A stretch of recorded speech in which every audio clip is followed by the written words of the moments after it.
Of chapter 15 in your textbook. Get situated. Okay, from the top.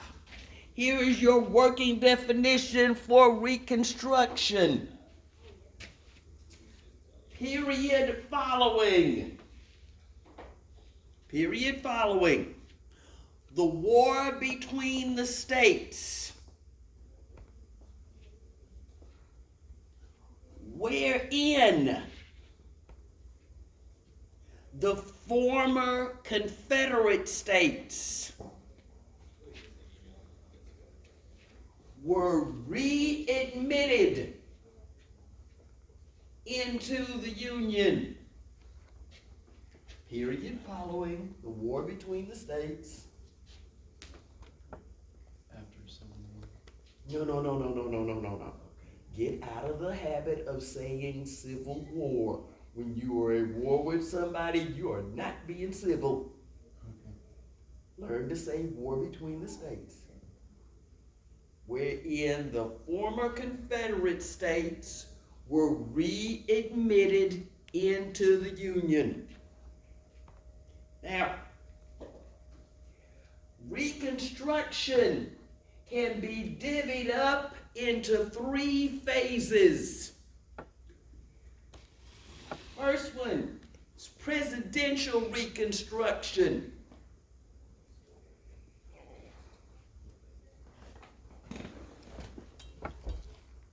Which lasted from, some people counted from 1865. Some people put it as early as 1863 to 1867. Second period is congressional, or what was called in your little kids' school days, radical Reconstruction. Okay.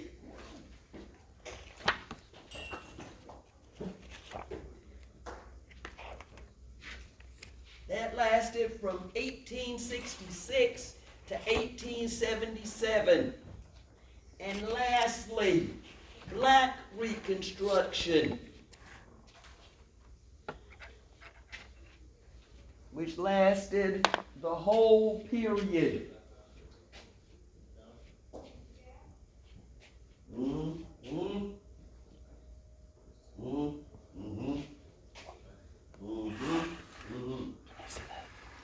Now, let's break these down and see what was happening in each of them. Okay. This one right here. Okay. It's 1865. The Yankees technically have won the war on the battlefield. They did this by invading the South. The South is all torn up from the battles. There are refugees, white and black, all over the place. Okay? But the big question, what is going to be done for and about all of these people who were formerly held in slavery? What's going to be done about them? What's going to be done for them? Okay? So into this situation steps Lincoln with his plan for Reconstruction. Now, this was presidential Reconstruction. Okay? Now, Lincoln was planning on being very lenient on the South. Has anybody other than me ever read Lincoln's second inaugural address? Haven't read it.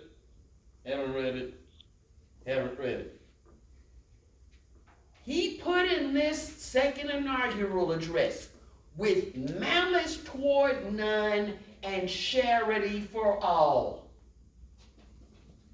Now you might recall in the election of 1864, when he was running for re-election, there was some doubt about whether or not Lincoln should even be a candidate. There were questions in his own Republican Party. Now, he came up with this plan in 1863 after the Yankees took Vicksburg. Because in that summer of 1863, the war had turned in favor of the Yankees. Okay? So he comes up with this plan. And the Yankees taking Atlanta took place a few weeks before the election of 1864, when he was re-elected. Okay? Now, he comes up with this plan where he's planning on being very lenient on the South. And within his plan was the so-called 10% plan. Has anybody heard of this? Haven't heard of it? Haven't heard of it? Haven't heard of it. In this 10% plan,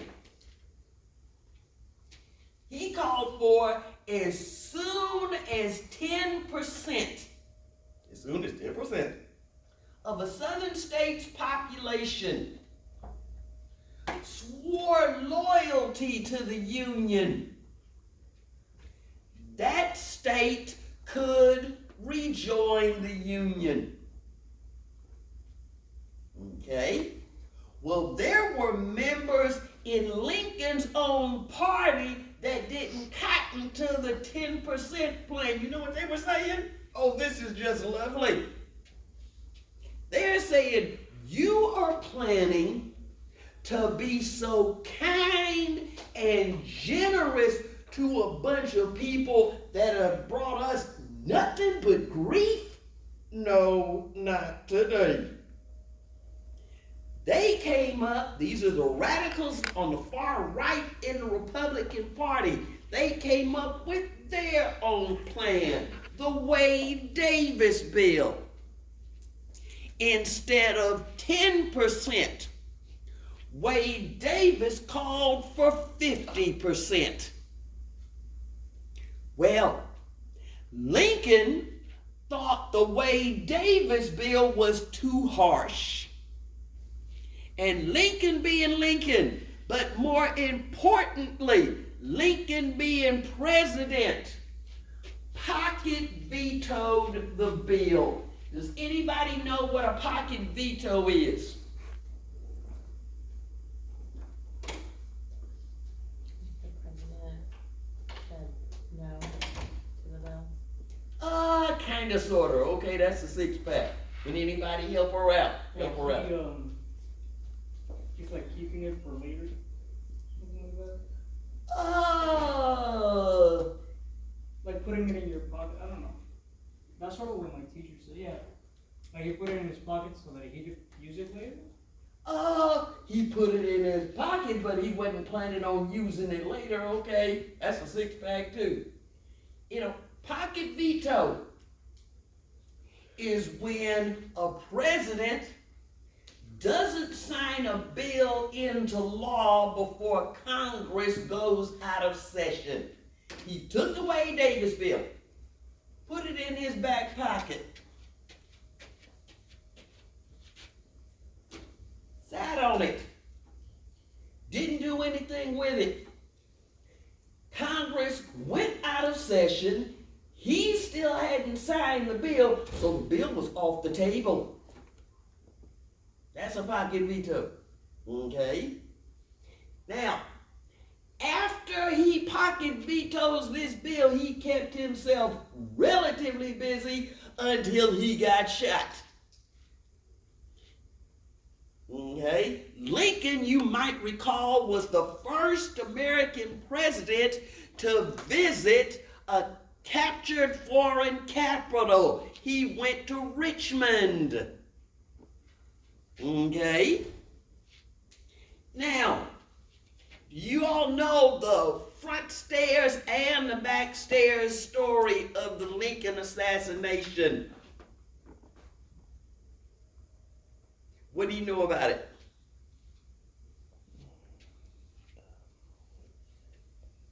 It's okay. It's okay.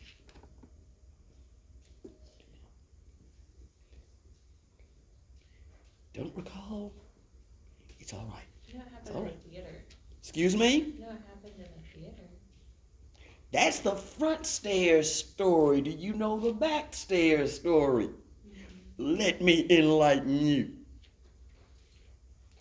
When the cabinet found out what Lincoln had in mind for the South, they didn't cotton to his plan. So his cabinet was planning on assassinating him. And they got themselves together. They found out that Lincoln was going to be going to the theater one night, taking his wife out to see this new English comedy that was in town. So they said, okay, we can do it then. Now, who does the president always have with him? Excuse me? Security? Yes, security. The cabinet got with Lincoln's bodyguard and bribed him. Told him, here's some money. On this night that Lincoln goes to the theater, you be, instead of guarding the presidential box, there's a bar across the street from the theater. You be over there having a brandy on us. They got together an assassin. Told him when Lincoln was gonna be at the theater. So they had everything lined up. Guess what? Their assassin never showed up.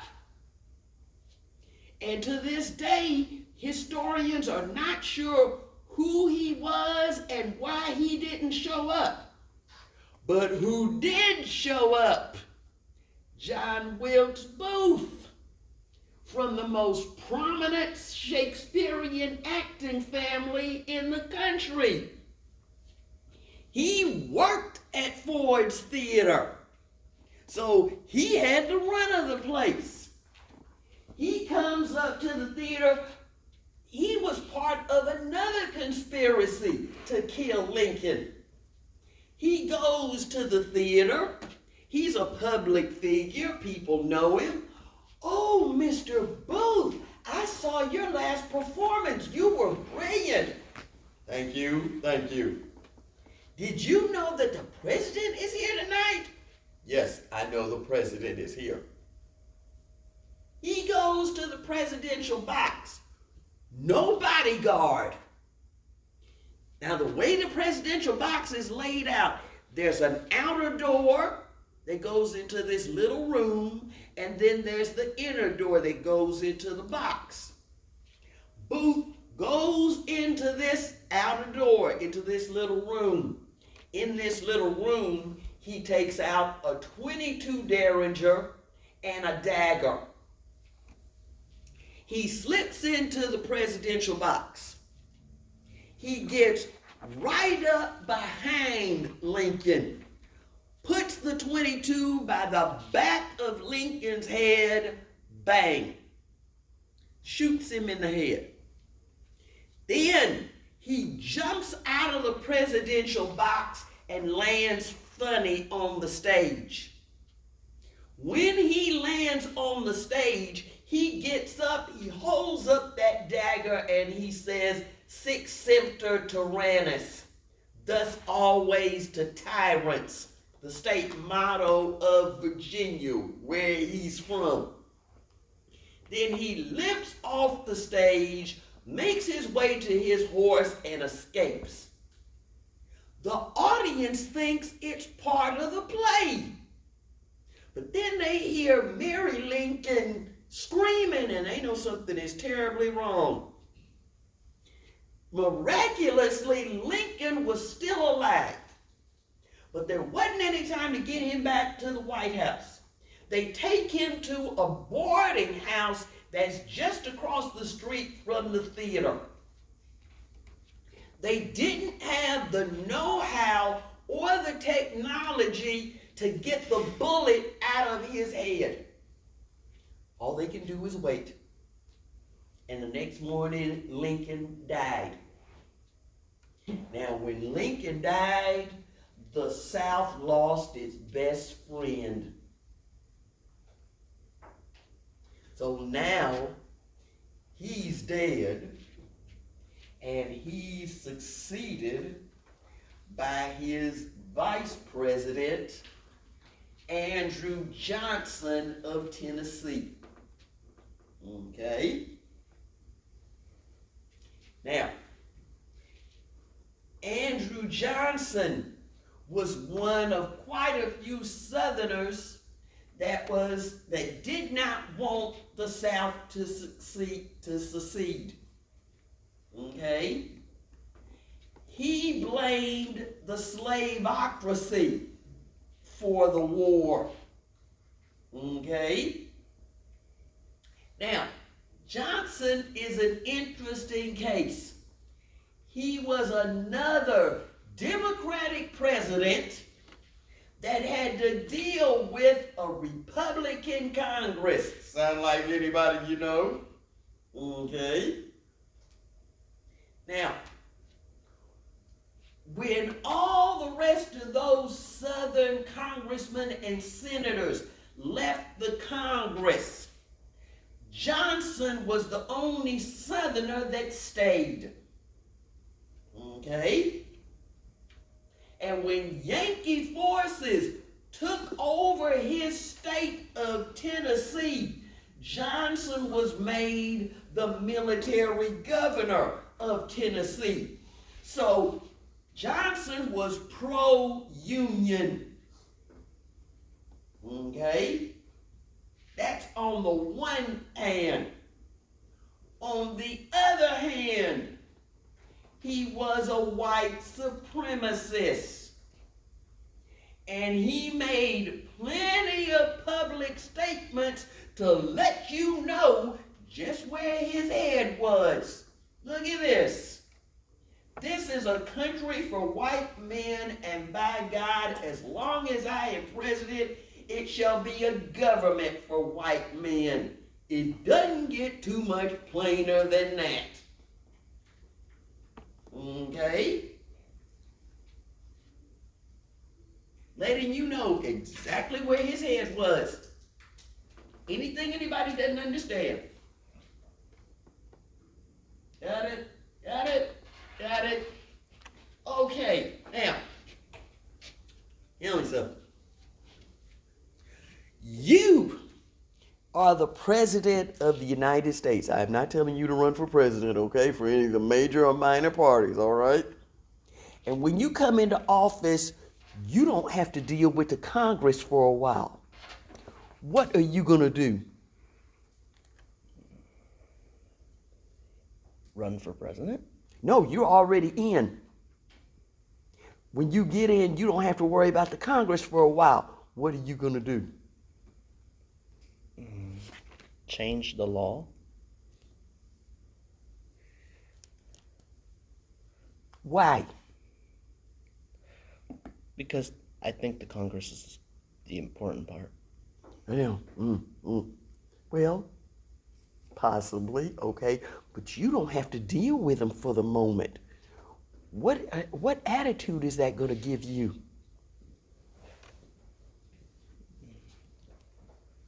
A concerning attitude? Okay. What are you going to be concerned with?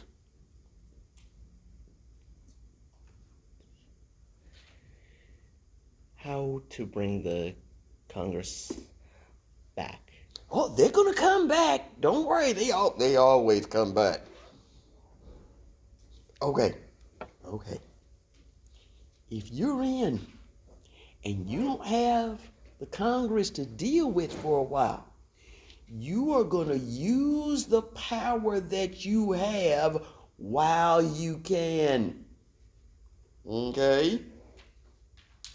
Now, Lincoln was assassinated in April of 1865.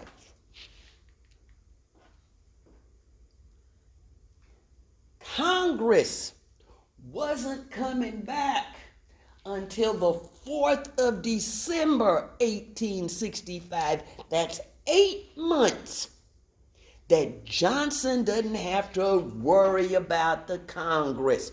So he is going to use his power while he can. Look what he ended up doing. He was keeping in line with Lincoln's plan of being very easy on the South. Johnson pardoned the Confederates. Okay? All he required them to do was to ratify the 13th Amendment, which they were more or less willing to do. Now, you may or may not have been taught this. Most mainstream soldiers that served in the Confederate Army did not hold anybody in slavery. Why? Because they couldn't afford them. Just buying one person to hold in slavery might take a whole family's income from 1 year. And by law, you had to feed, clothe, and house that person. And a lot of Southerners simply couldn't afford it. Okay? Didn't know? Keep living. Okay? Now, Johnson also required them to not honor any of their war debts and to nullify their secession ordinances. So it would be like they hadn't left the Union at all, or it would just be a matter of a little bit of paperwork to get back in the Union. Now, after they did this and they regained control of their state houses, they proceeded to pass the so-called Black Codes. These were laws meant to regulate the behavior of the freedmen. And the Black Codes were directly descended from the slave codes. We'll go into detail with them a little bit later. Anything anybody doesn't understand? Got it? Got it? Okay. Now, Congress always comes back. Help us, Lord.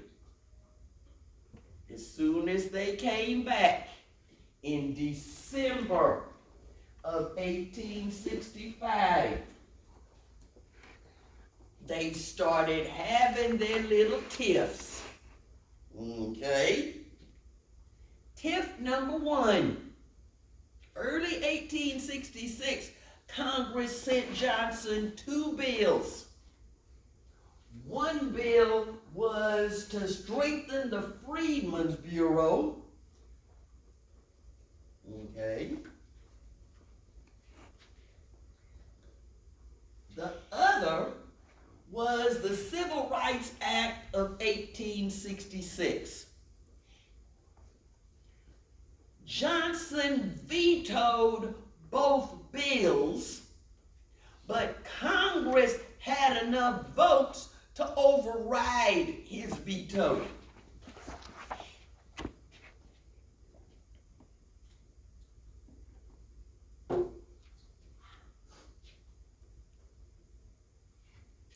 Okay.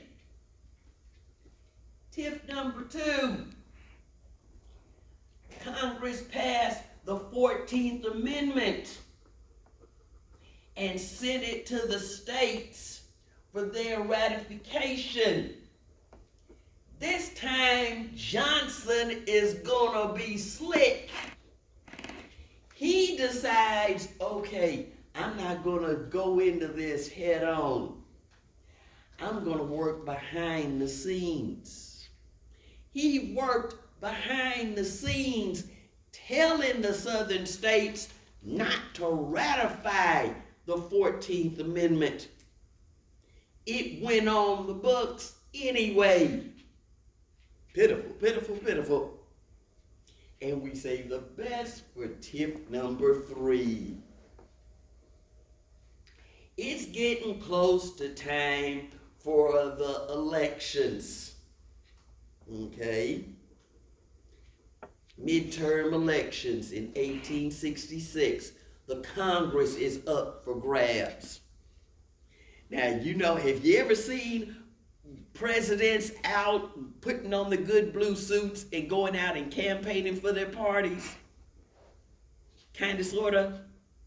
Well, Johnson wants his party, the Democrats, to regain control of the Congress. So what does he do? He puts on his good blue suit and he goes out campaigning, trying to get the Democrats back in power.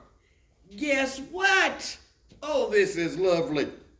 He goes out in public and behaves like a jackass. He gets in arguments with people. He almost got in fist fights with people. Pitiful, pitiful, pitiful. Can you see the Donald doing that today? With the cameras clicking and rolling, recording everything he says and everything he does. Now, the people saw Johnson behaving like a jackass, and they're looking at him and they're saying, this guy is the president of the United States and he's out in public behaving like this?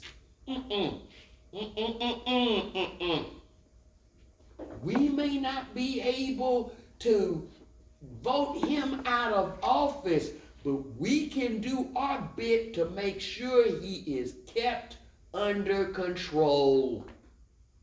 So in those midterm elections of 1866, the people voted Republican and put radicals in control of both houses of Congress. This was the start of congressional or radical Reconstruction.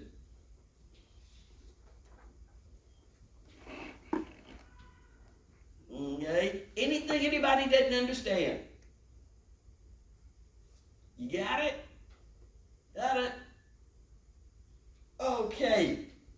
Now, the radicals let Johnson and the Democrats have it. For starters, they passed the Military Reconstruction Act of 1867. What did this end up doing? It ended up dividing the South into 5 military districts, each one of them with a military governor. And it was the duty of those governors to make sure the Southerners had absolutely no say in how the districts were run. Okay? Now, Texas and Louisiana were the 5th military district, and its governor was General Philip Sheridan. Okay? Got it? Got it? Got it? Okay. Next, what did they do? They passed the Command of the Army Act. This said that the General-in-Chief of the Army, who at that time was one Ulysses S. Grant, couldn't leave D.C. without congressional approval. Okay? Isn't it? Isn't it? Okay. Okay. Got it? Got it? Next, they passed the Tenure of Office Act. Okay? This said that any public official that had been confirmed by the Senate had to stay in office until the Senate agreed with a replacement.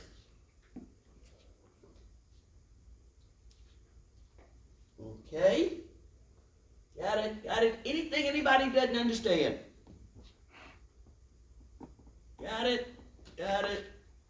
Okay, now, look at this map here.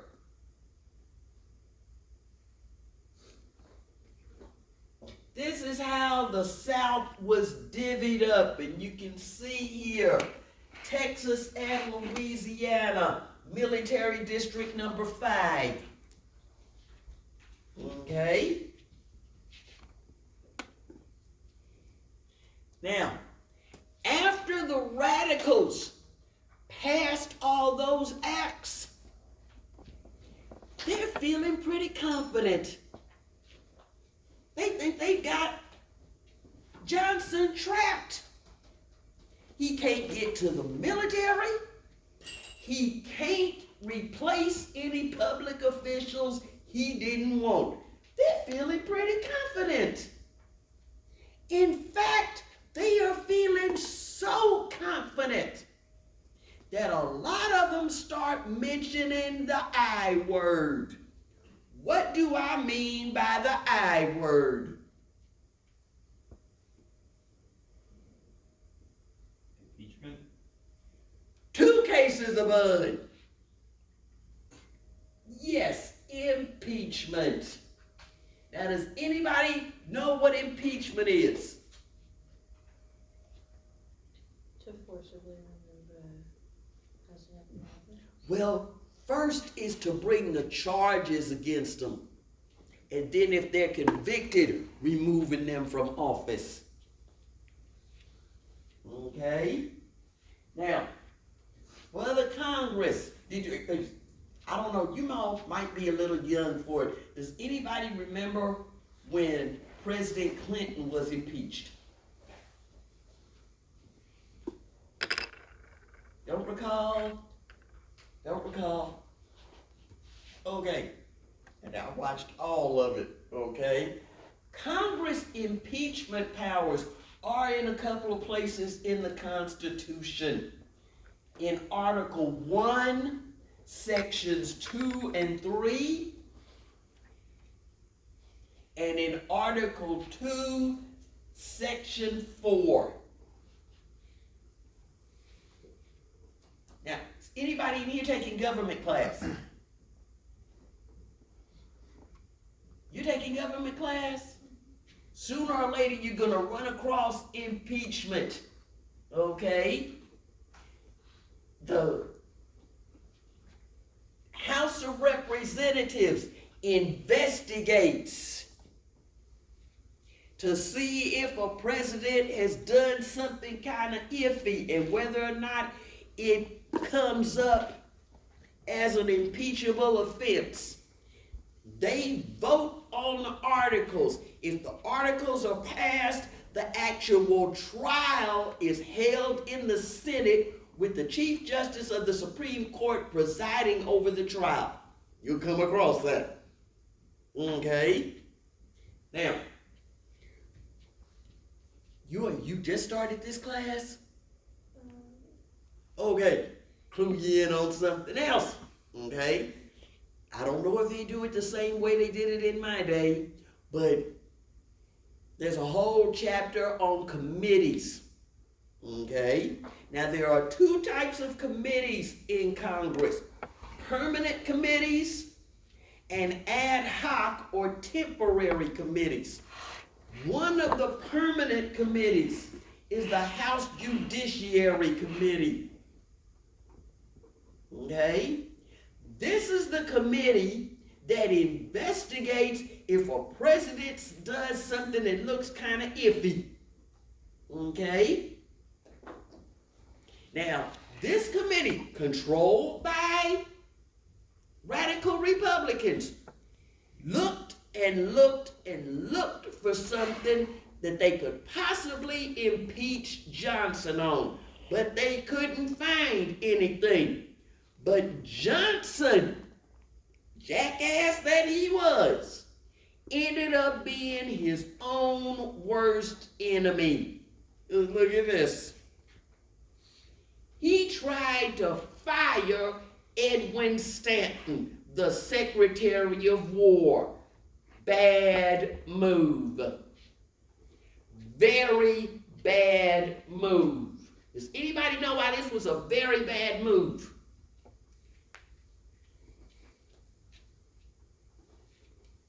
Don't know?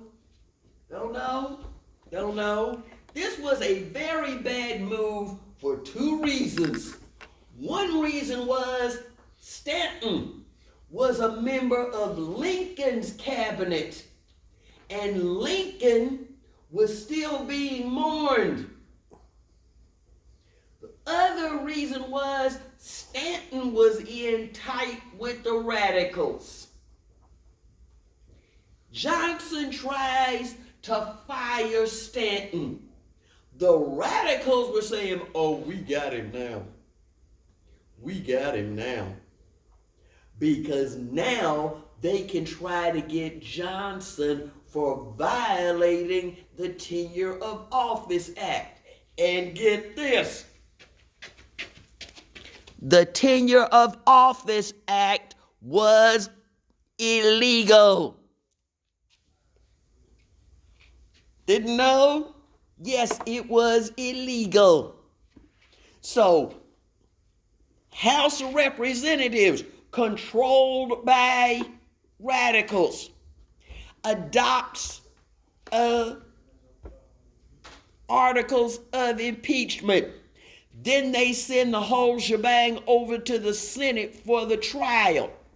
Chief Justice of the Supreme Court is presiding over the trial.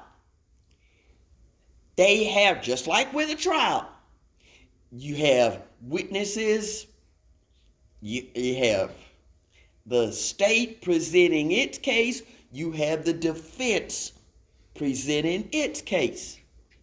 Now, they needed 2/3 vote to convict Johnson so that he could get put out of office. Okay? Well, they had the votes that they were sure of lined up, but they still were iffy about a few more.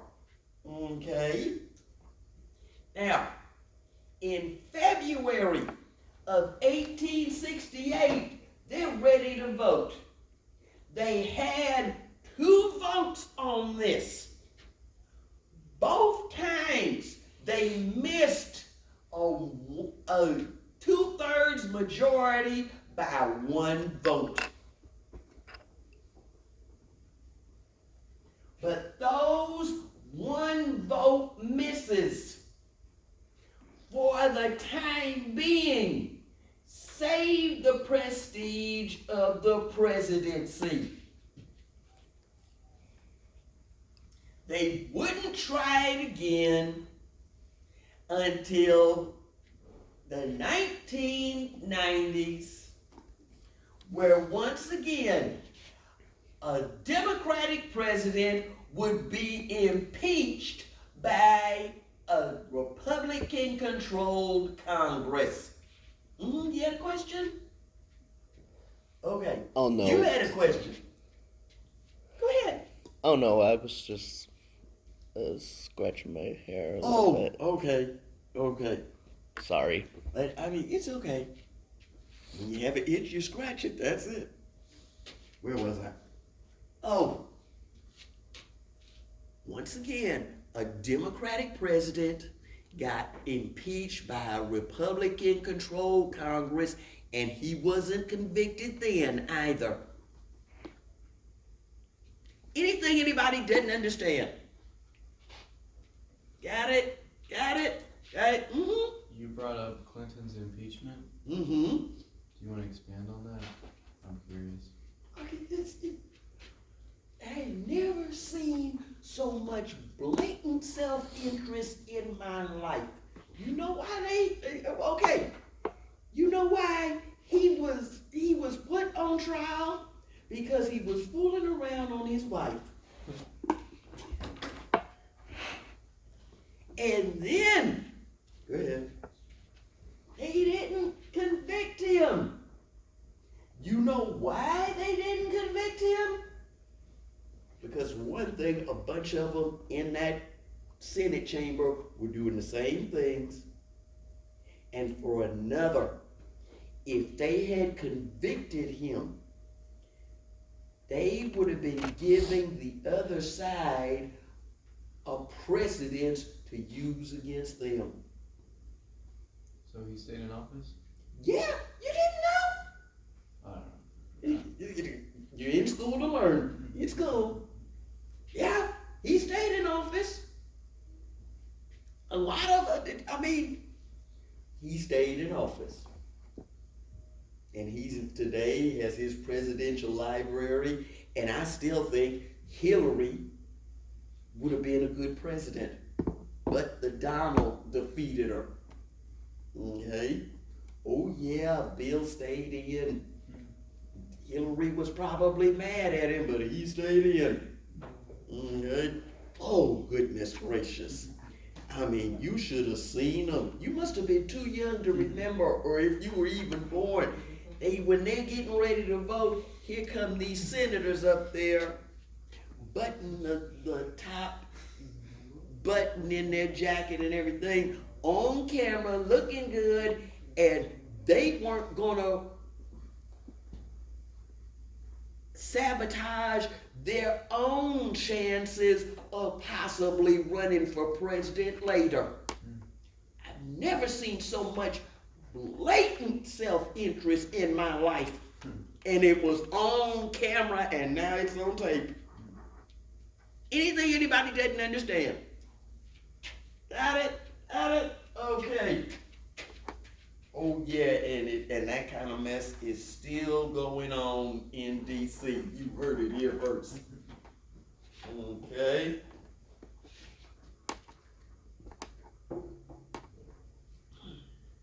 Okay. Now, while all this impeaching business was going on in DC, Black Reconstruction was also going on. Okay? This is when you had the highest level of participation of African Americans on all levels of government, local, state, and federal. Now, down here in Texas, we didn't send a black person to DC until the late Barbara Jordan was elected in 1972. Okay? But locally, George Ruby and Matthew Gaines were two black men that served in the legislature. Okay?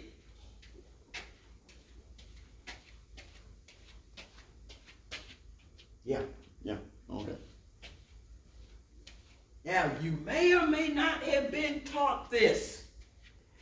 John W. Minard of Louisiana was the first black congressman.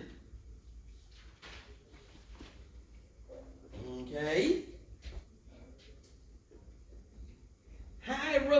Devils of Mississippi was the first black senator. And here's a little tidbit for you. Does anybody know who he was replacing? Don't know? Don't know? Don't know? He was replacing one Jefferson Davis, the former president of the Confederacy. Didn't know? Keep living.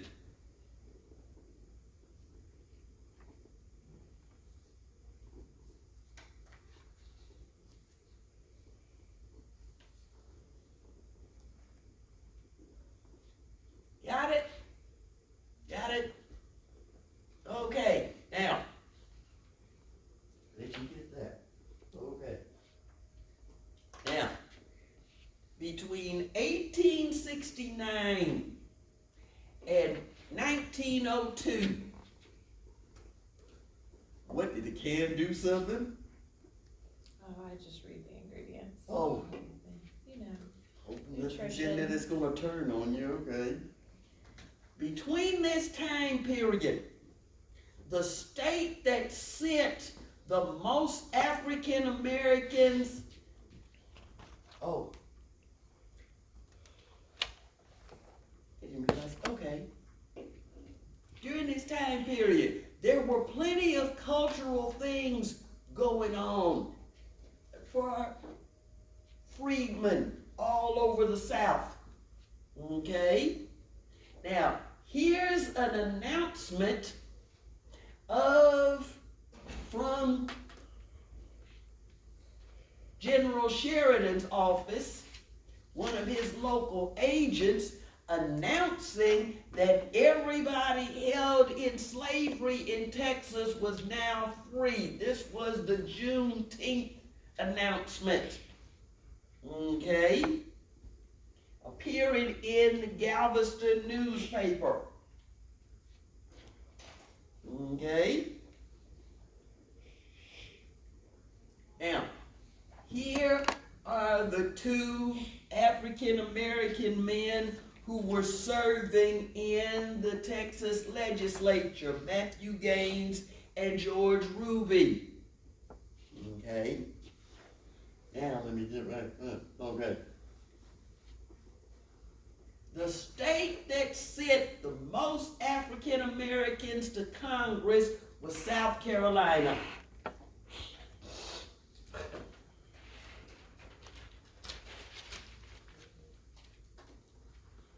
Okay.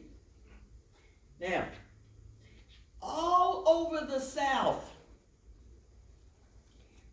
when news arrived that the Yankees had won the war on the battlefield and that slavery was over, a lot of people held in slavery, they just couldn't believe it. They simply couldn't believe it. They had been held in slavery their whole lives, and they simply couldn't believe it. So one way that they were going to try to see if they were truly free, to test out their freedom. Here's an example. During the antebellum South, one thing they had to do, if they wanted to leave the main place and go to someplace else, maybe to see somebody, to see a relative, they needed written permission from old massa. Well, now slavery doesn't exist anymore. They don't need a pass anymore. So, on Sundays, get dressed in their best clothes and take a nice leisurely walk off the place. They don't need a pass. They may walk over to the next plantation. They may have friends over there. They may have relatives over there. Go over there, have Sunday dinner, go to church with the friends or the relatives they have over there, have a nice day, and then before nightfall, if they want to or if they need to, walk back over to where they lived. They don't need a pass anymore. That's one way they tested their freedom and were celebrating. Okay? But now, they couldn't celebrate for long. They're free. They have to get their acts together. What are we going to do for ourselves? How are we going to support ourselves? What are we going to do with and for our kids? Well, to help with this transition, federal government created the Freedmen's Bureau. And with the aid of the Freedmen's Bureau and philanthropy from the from the North, a lot of features that the South could have had but didn't have, they finally got. Okay? Here's an example. Most of the antebellum South did not have a public school system. If you were affluent enough, you know what you could do? You could hire a teacher. So when it's time for Johnny Paul or little Sarah to learn how to read and write, they had their own private teacher. She could come and live on the place. You may have a little cabin for her to live in on the place. Nothing real fancy, just a 4 or 5 room cabin, and one of the rooms in that cabin was a school room. You said hiring a teacher at a school or at a home? This is at a home. Oh, wow. At a private home. Have that little cabin for her right there. One of the rooms in that cabin was a classroom with a chalkboard and desks. People were privately educated. Most of the people in the antebellum South were functionally illiterate. Couldn't read, couldn't write, couldn't tote up their ciphers. And it was illegal to teach a person held in slavery how to read and write. But now, slavery's over with.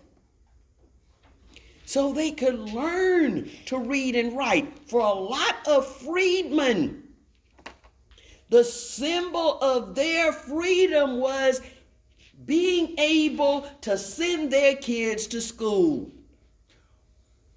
With the Freedmen's Bureau, by 1870, 4,000 co-ed and integrated schools were created.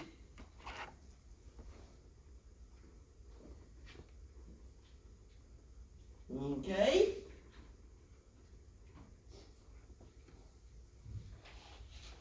Got it? Got it? Okay. Now, by 1866, 10 black founded and run and sustained newspapers had been created. People trying to keep themselves informed. The largest one of these was the New Orleans Tribune.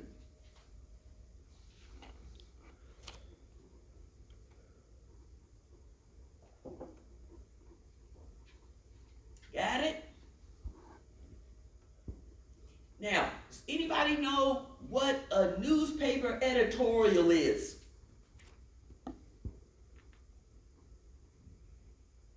Don't know? Yeah. An editorial just like goes through and edits the paper before it goes out, right? No. You're thinking editor, Yeah. not editorial. Okay. An editorial is an article in a newspaper that states the newspaper's official opinion about a certain subject. Okay? Now these black-run newspapers, they're covering as much of the news as they can. But when it came to an editorial policy, they concentrated on two things: equality and autonomy.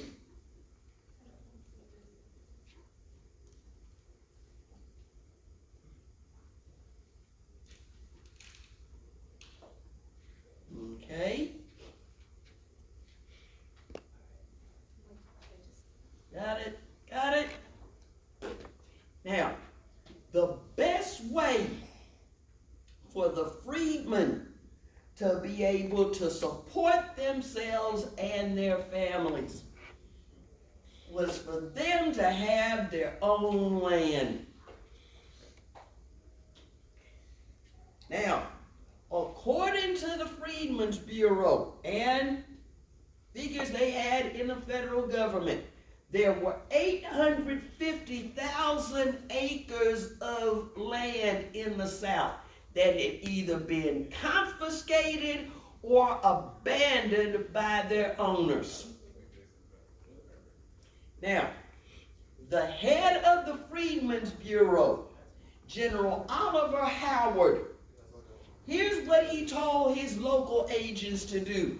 He said, okay, you find this land. You draw where it is. Then you divvy it up into 40-acre parcels. And you give it to the freedmen. This is where that old saying, 40 acres and a mule, came from. Okay? Now, this would have been a win-win situation. The freedmen would have been supporting themselves, and the South would have been becoming productive again. 40 acres and a mule didn't pan out. Why? Because of Jackass Johnson. When he pardoned the Confederates, he canceled the land distribution plan. So some other kind of way had to be found for the freedmen to support themselves. The next plan was something that the Army came up with: the wage labor system. Okay? Now let's lay this out. Under this, the freedmen had jobs, and they were paid for their work. Okay? But get this. Oh, this is lovely. This is just lovely. To leave the workplace, they needed written permission from their boss. Now, what does that sound like?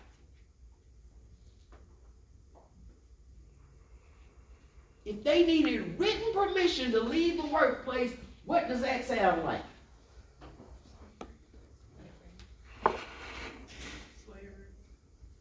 Two cases of mud. And the freedmen didn't cotton to this. What are you trying to do? Trying to enslave us again? No, not today. So some other kind of method had to be found. The method they found lasted well into the 20th century. Sharecropping.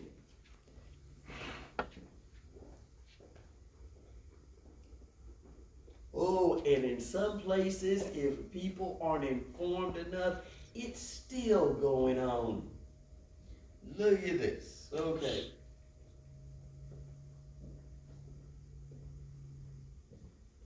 Now, does anybody other than me have a relative or an ancestor who was a sharecropper? My paternal grandfather was a sharecropper down here in Texas. Does anybody have a relative that was a sharecropper?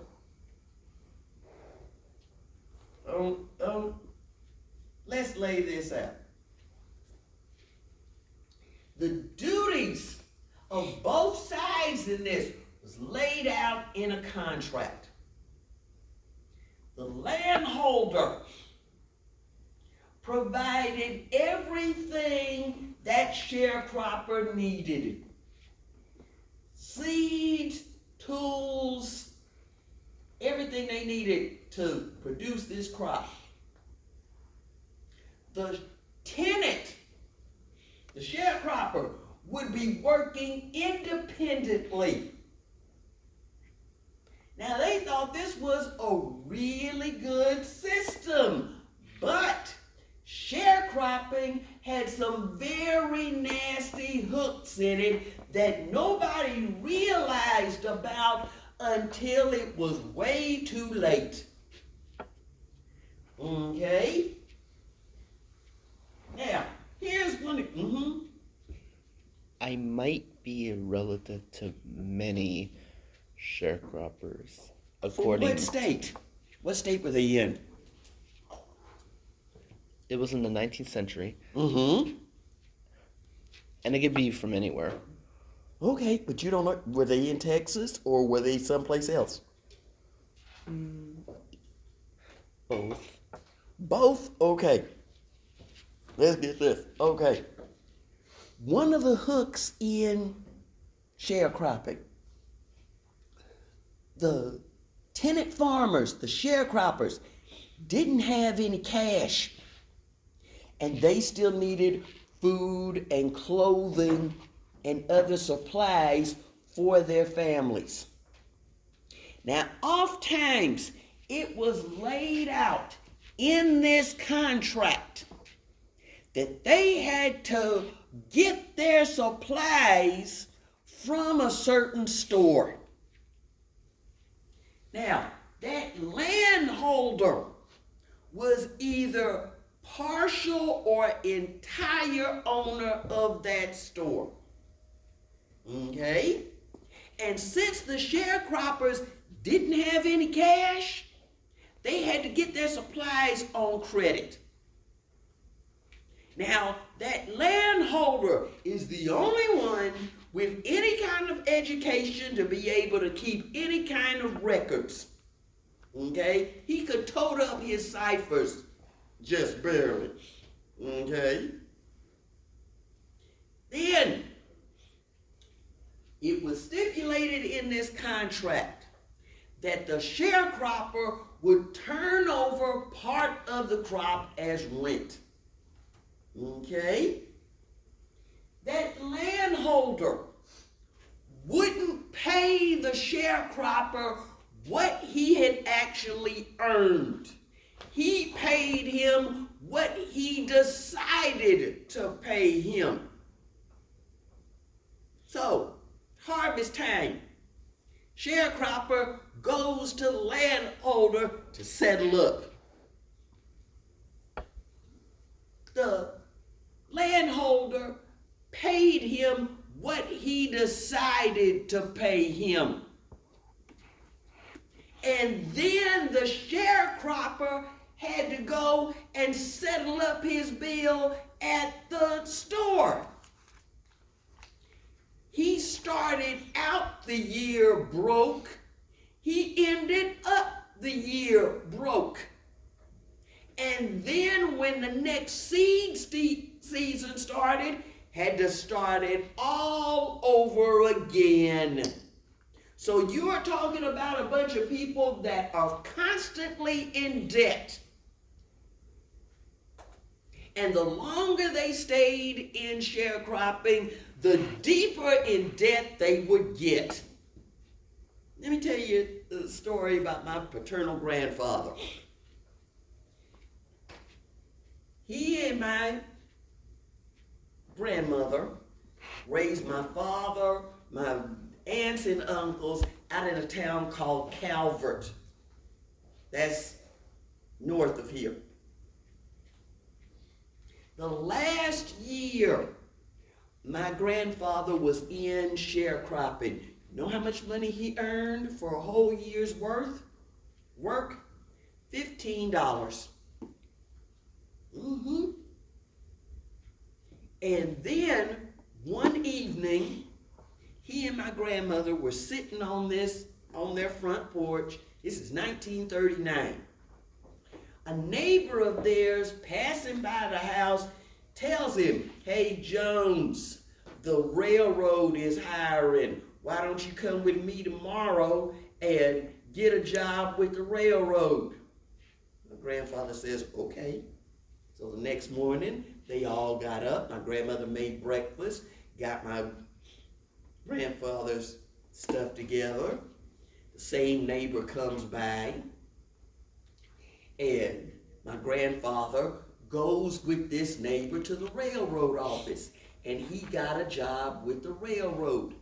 Guess how much money he earned after 1 week with the railroad? $15 after 1 week's work. You know what they did with that $15? That Saturday, another neighbor of theirs had a car. They got in the car with this other neighbor and went up the road to a town called Hearn. Hearn and Calvert are still out there. They have the money in their hands.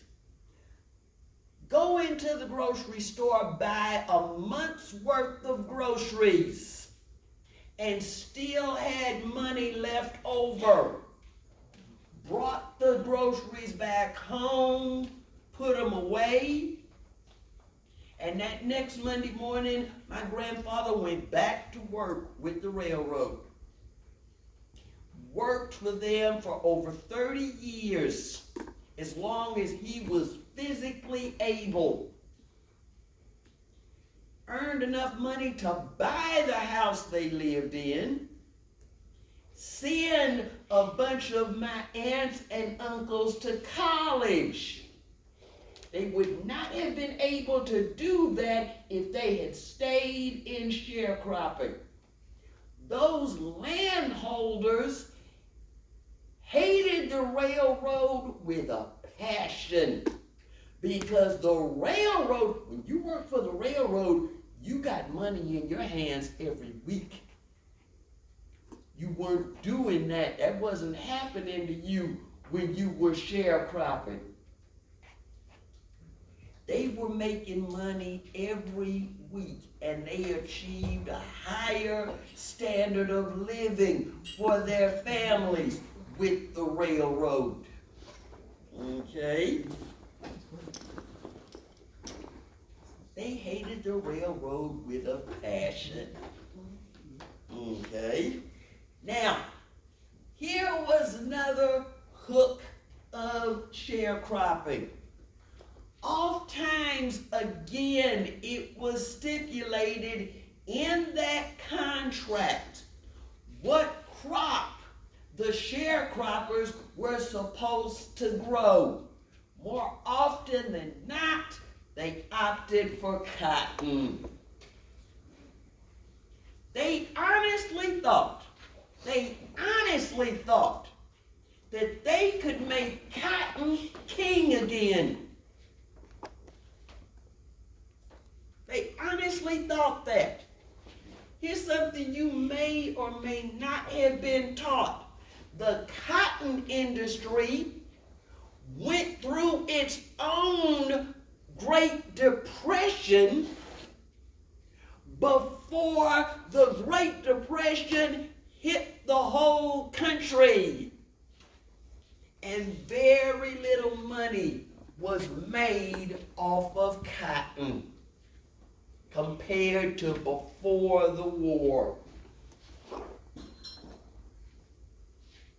Let me see here. Let me see. Oh, okay. Okay, let's stop here. Okay, next Tuesday, we will finish this and we'll see a video. Yeah, you can hit stop.